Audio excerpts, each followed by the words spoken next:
Welcome to Four Women and a Funeral podcast. I'm Lisa Baue, funeral director, author, coach, and your podcast host.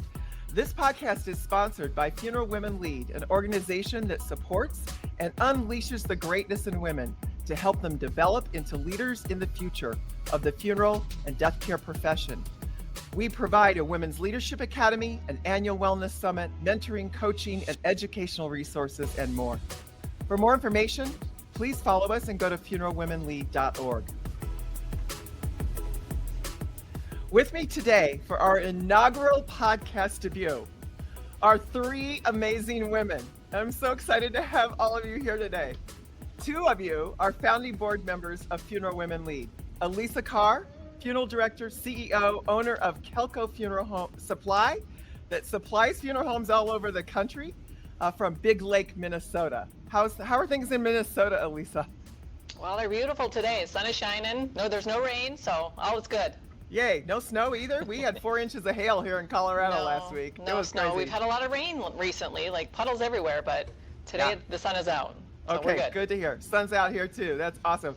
Melissa Posey Loose also is one of our founding board members. She's a funeral director and senior vice president of communication for Security National Financial Corporation. Melissa, you are in Utah today? Yes, I am in Utah today. It's a beautiful day here. I'm so happy to be here with all of you. We're excited to have you with us. Thanks for joining us.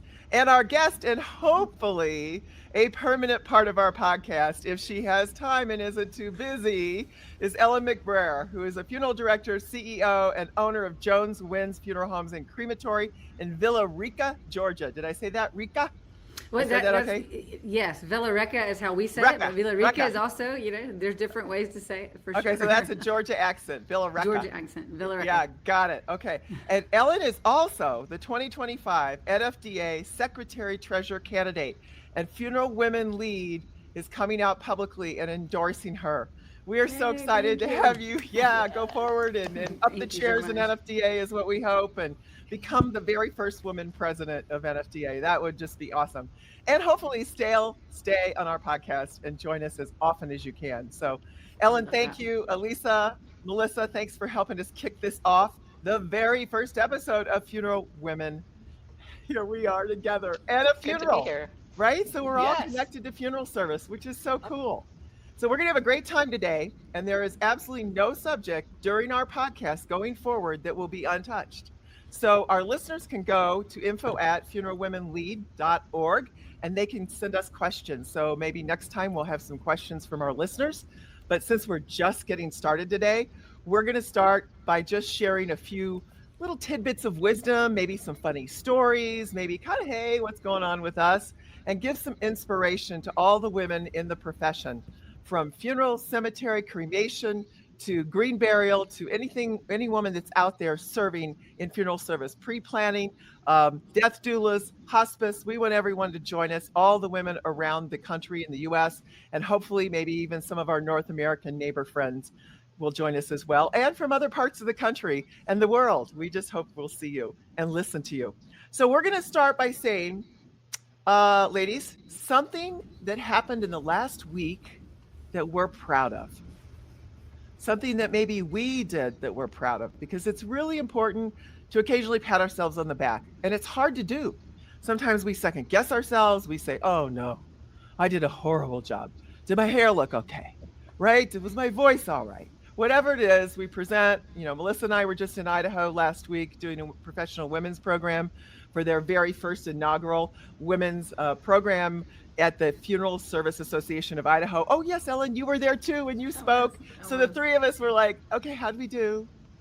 Did I look all right? Did I present okay? Right? So we doubt ourselves. So I think it's important that we give ourselves a little pat on the back. Who wants to go first? I will. That was actually what I am proud of. I'm not, like you ladies speak a lot in front of people a lot. I know how to do a funeral, but we're quiet usually when I do a funeral, right? So I don't speak. So being able to speak, I think I rewrote my speech like 100 times, and I was very proud that I checked that very first full hour speech in front of other people off my check. That was a big thing for me. I've never done that before, so that was what I'm proud of. And you did a great job. Round of applause. Excellent job. Thank you so much. I appreciate it, because I even actually had to go back in my drafts on my Google Docs and find my old speech, because the night before I just deleted everything, and then I had to go back to my drafts to re-pull it back. Sometimes it's easier to just start over. Or when you wake up the next morning and say, I shouldn't have deleted it. I'm going back to the original. So that's what I did.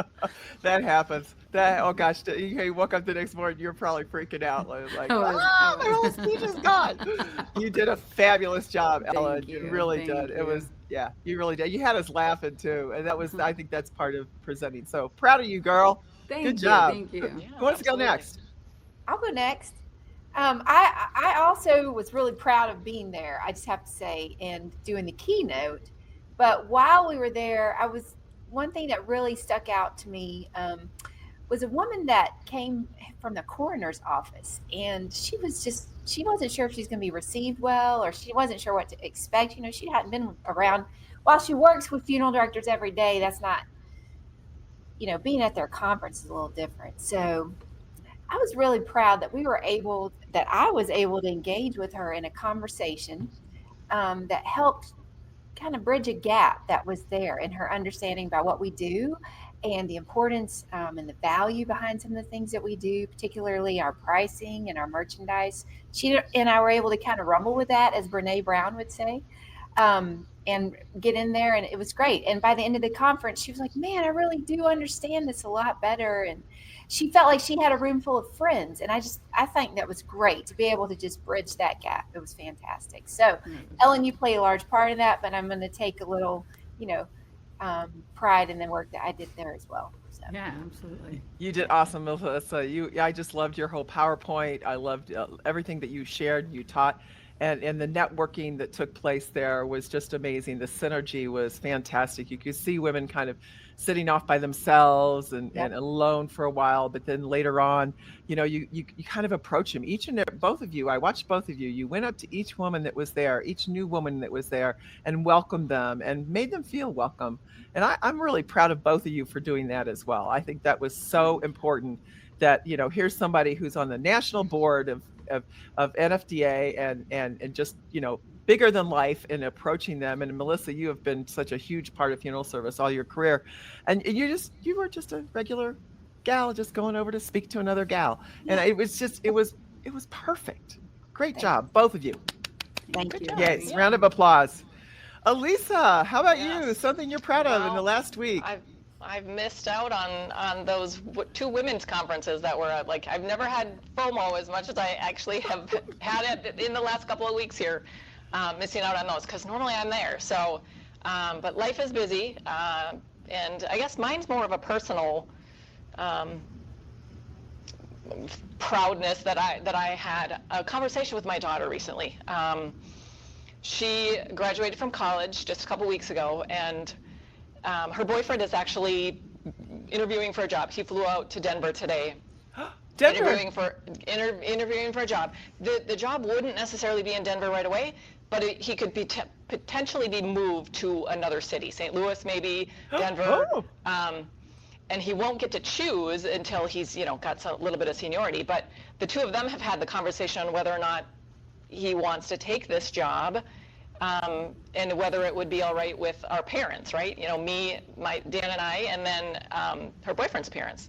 So she came to me, and I thought it through because, it scares the bejeebies out of me to think that your little girl's going to go off to some other city and, live in who knows what. Yeah. So I really just gave her the guidance to kind of forge her own path. I said, honey, that's not a decision that's up to me. You have to make your own choices. Like that's now adulting, right? You figure this out. And I said, no matter where you are, whether you're down the road from me or you're in another state, I'll always have opportunity to come and see you, and you'll always have opportunity to come see me. So that was sort of I'm not going to make this decision for you, but as a young woman now, these are the choices you have to make in life, and they affect you, they affect other people, but ultimately it's your decision, and you do you. You're a You woman, do you. Yeah, I you love do that. You do you. Yay, So Mom. I Great think the advice. conversation went really well, but it gave her peace of mind knowing I'm okay with whatever she chooses. That's awesome. How hard So- was it not to even guide a little bit though? You know, I like know, you're a I strong, know. confident It is woman. what it Like is. you didn't even guide. I'm so proud of you because I would have wanted to be like, well, you can do what you want to, but you know, the Right. weather is better where I live. Like, I Minnesota. never said the word but. I said we'll always And- have the opportunities to see each other. good That's all. job. Yeah. Good Yeah. job. We'll Yeah. make the Congrat- effort.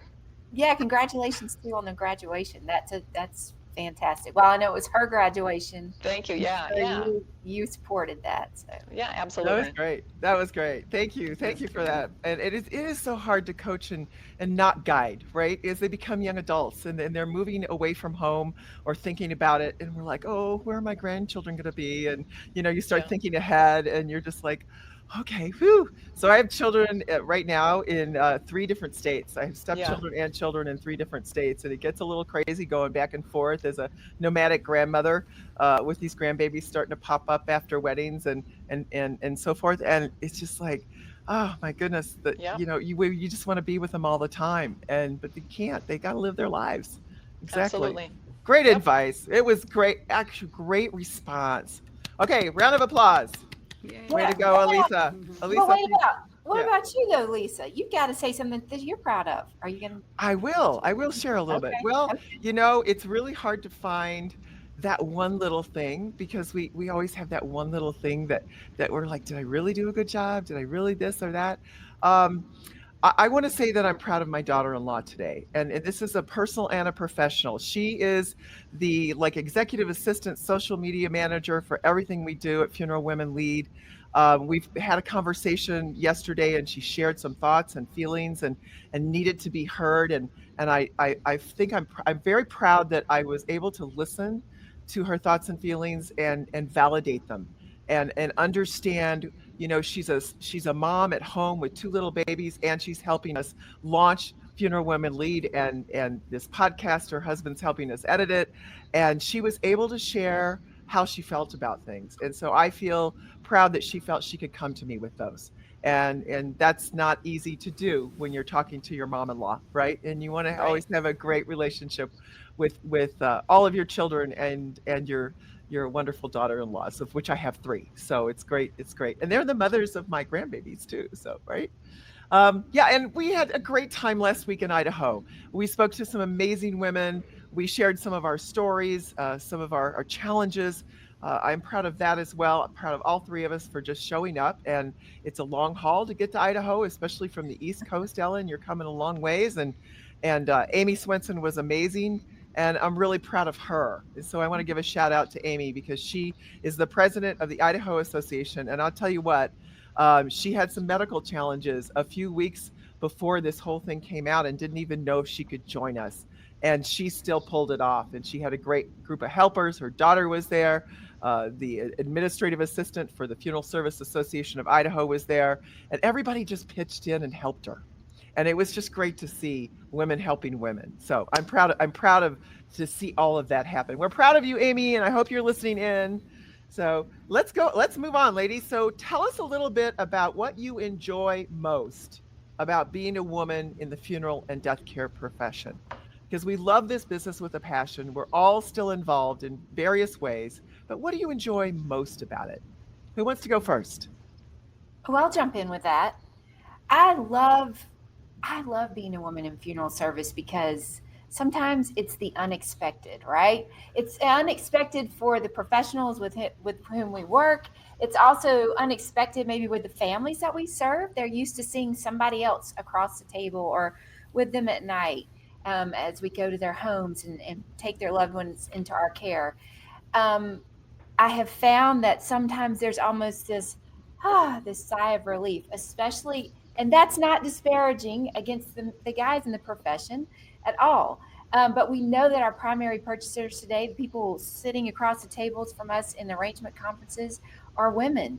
And it's helpful sometimes to see somebody else or hear somebody else that looks like you and understands maybe where you're coming from. And so I've enjoyed that. I've enjoyed walking into that arrangement conference room and seeing a little bit of surprise and then leaning into that and fulfilling that. Although I don't get to do that so much now, but I have enjoyed that for the last, many years that I served families. So, That's great. yeah. How about you, Ellen? Oh, similar to what Melissa said, I love being able to network with other women, being on the board and being able to travel. There's two different hats for me.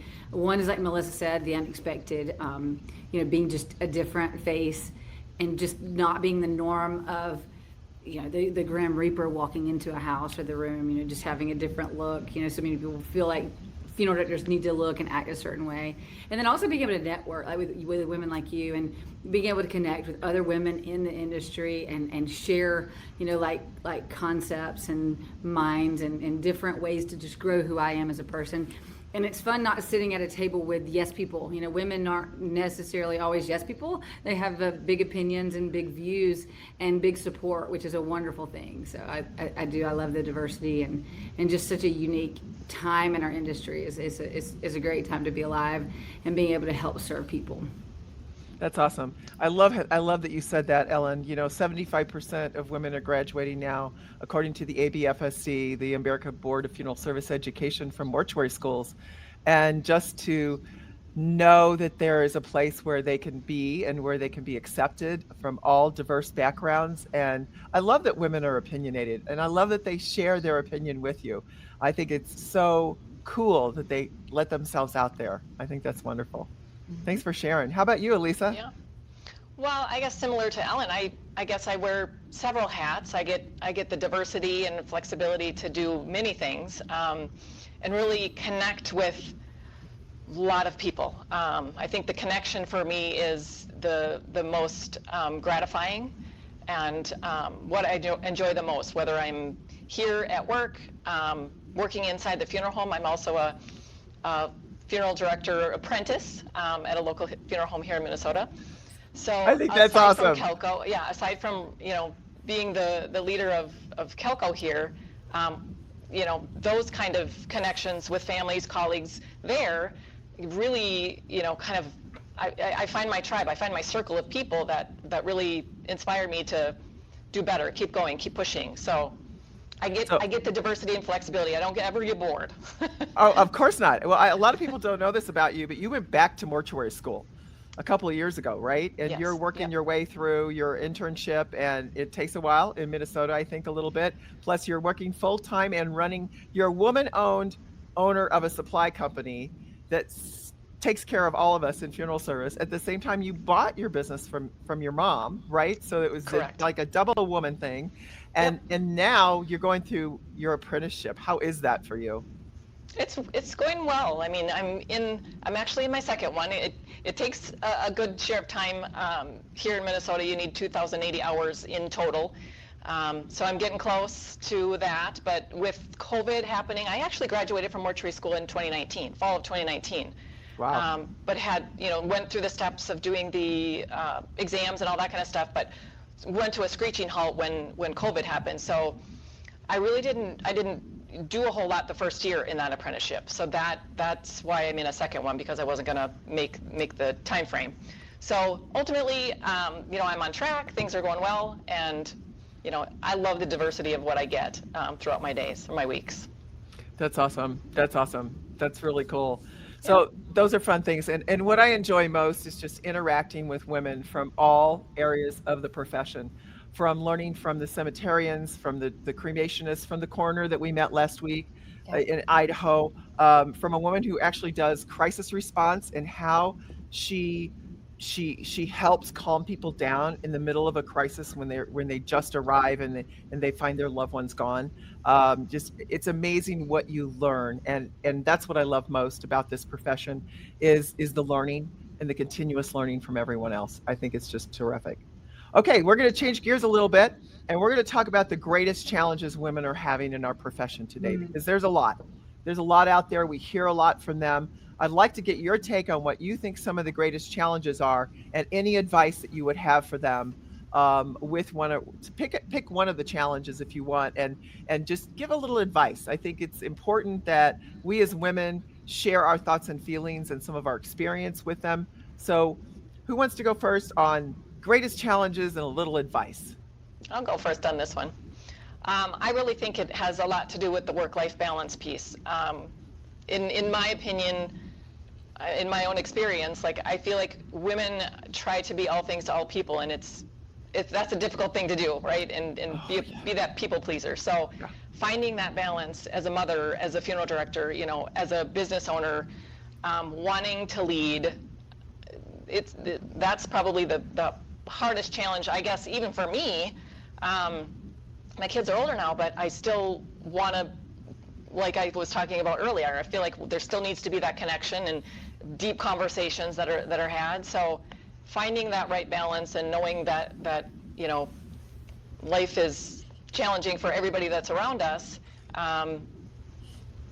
It's So delicate. It's delicate. It is delicate, but you're doing your apprenticeship and you're running a business full time that is very busy, obviously, and you go out to a lot of conventions and you have booths and so forth. So how do you find that work-life balance for you, Melissa? Give us an example. I don't. Oh, Melissa? Oh, okay. No, not Melissa. No. Elisa. Oh, okay. Your names are way too close to each other. So I need to separate you two on the board. So I have you like in different parts. Elisa, tell us about work-life balance solutions. Well, it has to be very intentional, for one. I think we're always those quiet anchors that kind of sit back, but, lead fiercely, I say. And it doesn't, I can honestly say that I don't always have things in balance. It has to be intentional for me. And at some point I get to a stress overload and I think, all right, I got to just, like you were talking about earlier, Ellen, I got to just clean the slate, start completely over, figure out like what's the priorities and start from there.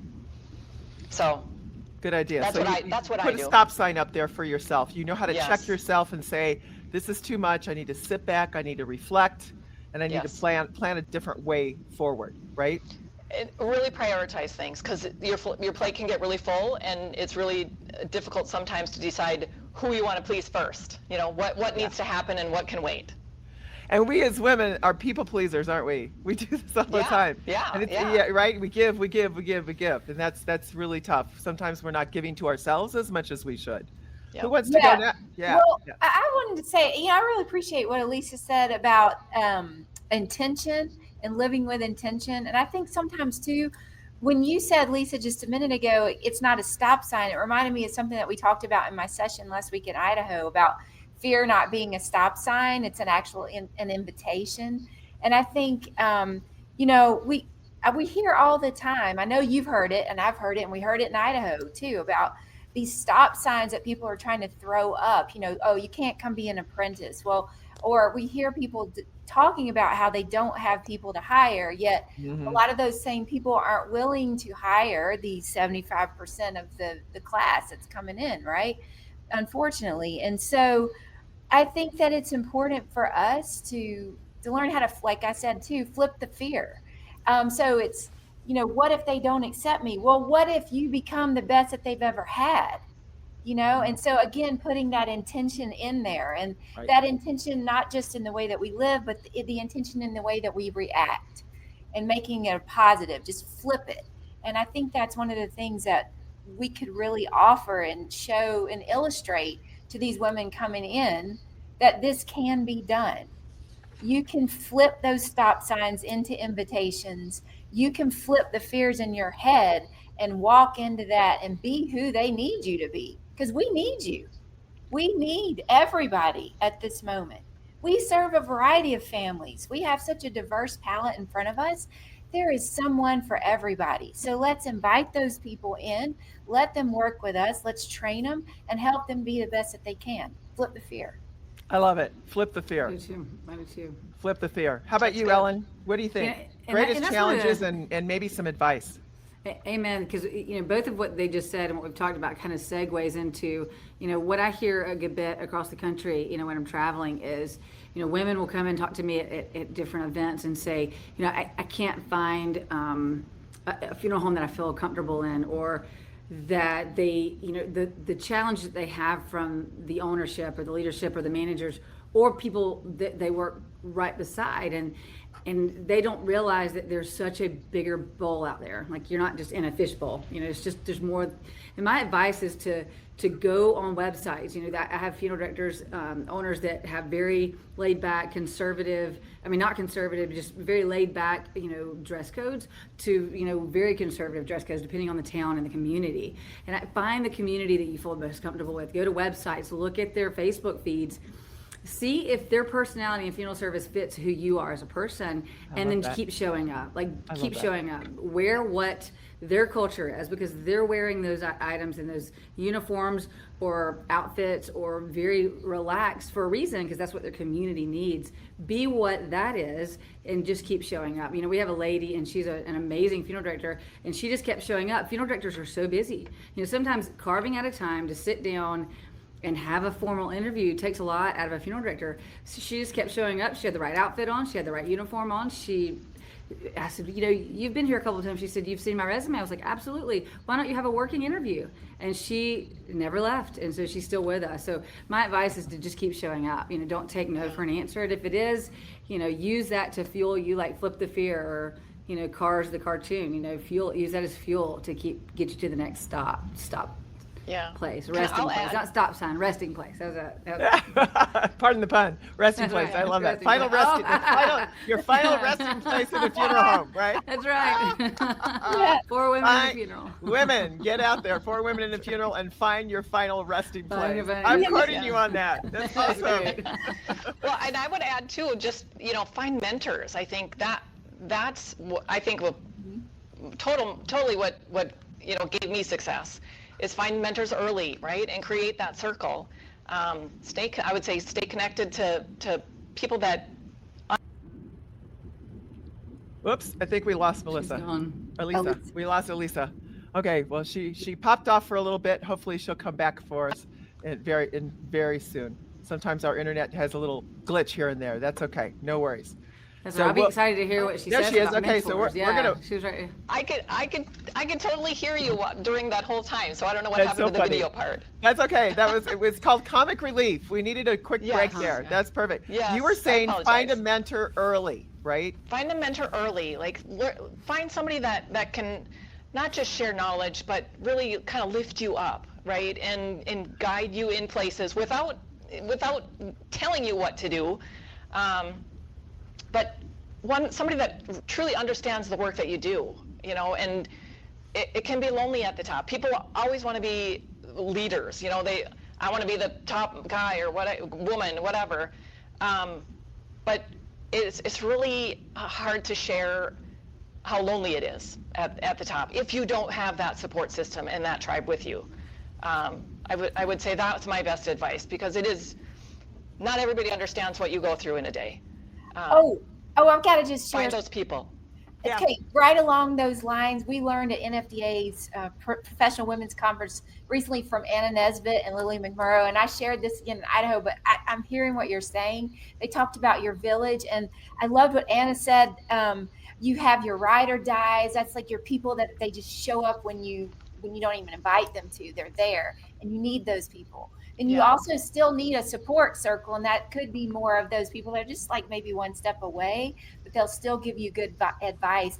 And then that aspirational circle of the people that you want to become. And if you can find a blend of all of that in a person to mentor you, oh man, you've got it. Right. I'm lucky because I feel like I've got some of those people on this call today. So absolutely. It's great advice, Lisa. Thanks for sharing. Yeah. Absolutely, Elisa. Thank you so much. That was perfect. I'm taking so many notes right now because we're going to put some of this in the copy as we market this podcast. Just outstanding advice, ladies. We are going to flip. We're going to flip, as Melissa says, flip the fear. We're going to flip the topic for just a quick minute before we conclude, because I want to hear a little bit more from Ellen. And as we look at the challenges and advice, one of the things is to advocate for yourself. That I've always believed in. Learn to speak up.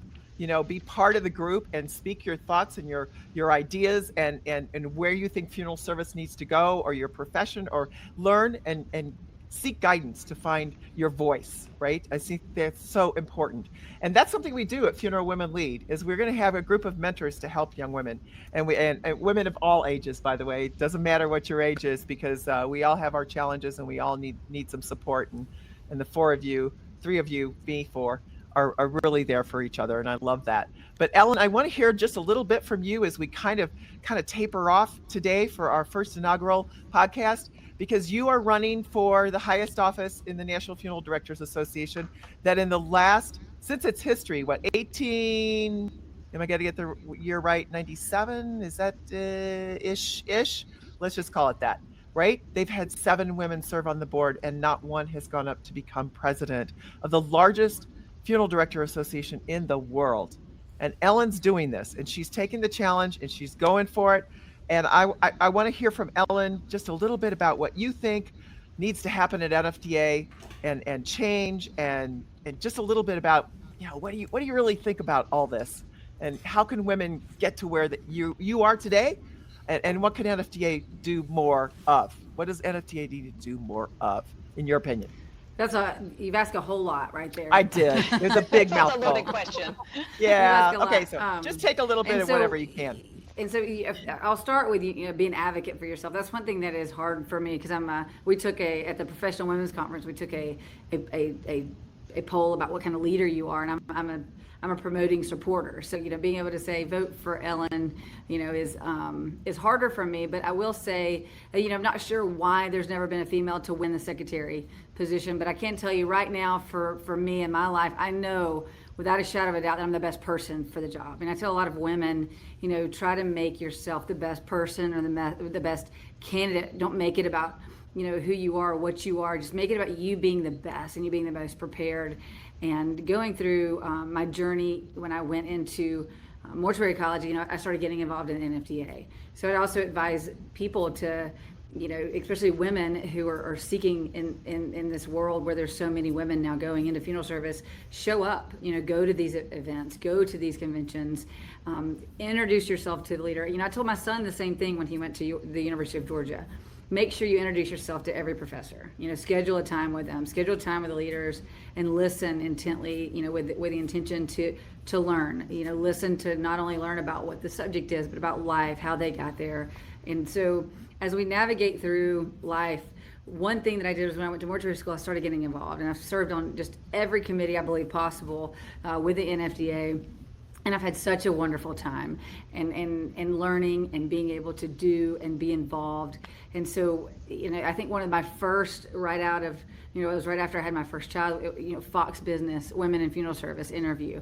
And so to go back and see the young Ellen sitting nervous in a studio in Atlanta with, talking to Fox Business about women in funeral service, I don't even know if Fox Business is on anymore. It wasn't Fox, news reporting. It was a specific network about, different industries. And so it was just a really, it was a very fun, it grew me past, similar to this, growing me past my first podcast, just growing us past our limits. And I hope that y'all will probably cut some of this off, because I feel like I've been trailing a little bit, but maybe edit this down. But no, we're not going to edit it. We're recording every single word. I'm not hitting pause.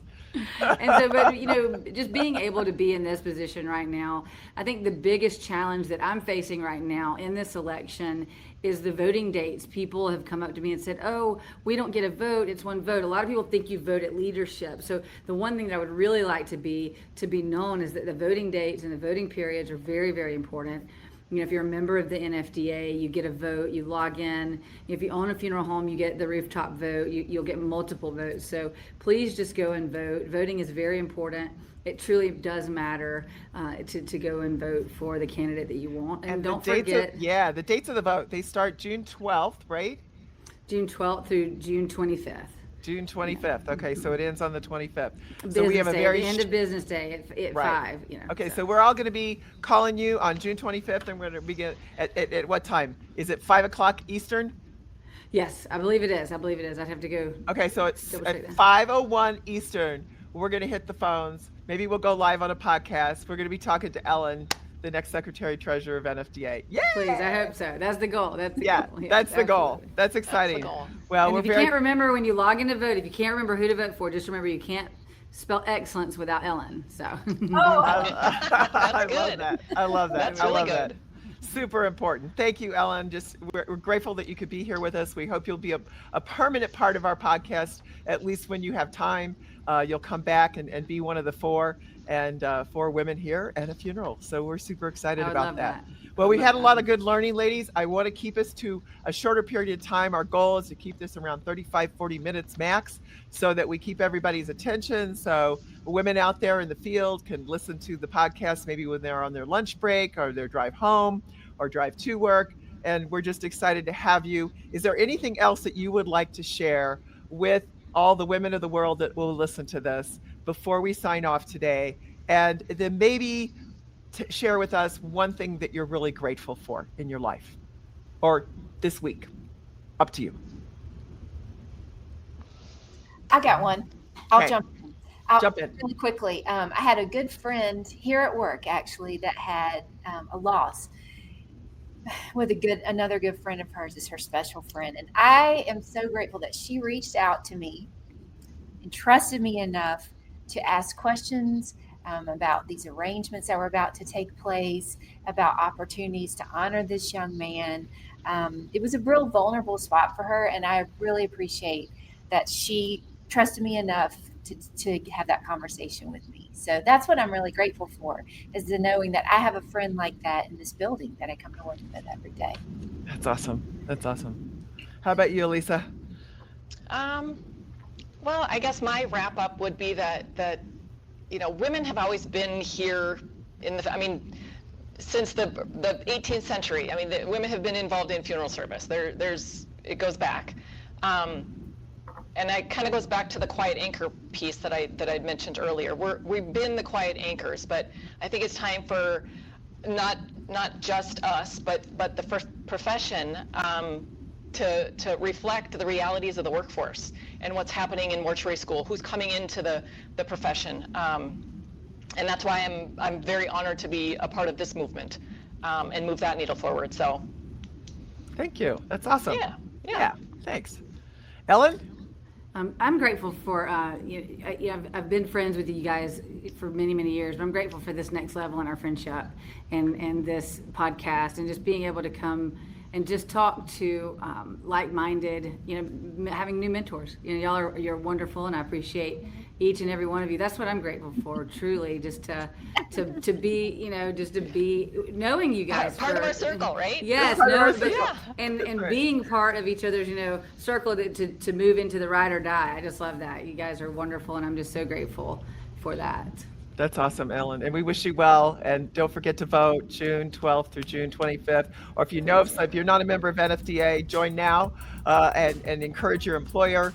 Encourage anyone you know that's a member of NFDA to get the vote out and vote for Ellen. That's what we're asking you to do, because it's important that we start showing women as prime examples in leadership in this profession. And Ellen is the right person for the job, and she just happens to be a great woman as well. So we're just thankful and grateful to have you.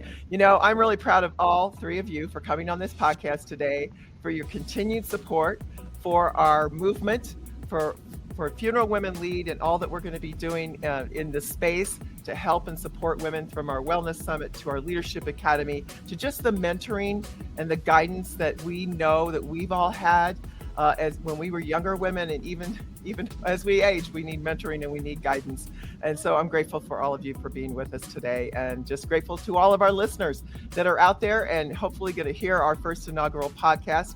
And let me just end with some great takeaways, because this is the advice that you received today. Find your village, support your circle, show up in the profession, be intentional on your work-life balance, flip the fear, find your final resting place. I love that one. That's amazing. Keep showing up as you, and speak up and advocate for yourself. Find mentors that lift you up and inspire you. Ladies, you inspire me. And we are 4 women and a funeral here in this podcast today, and we can't thank you enough for being with us. Thanks, everyone, and thank you, listeners, for joining us. Thanks, everyone. Bye. Thank you. Make it a great day.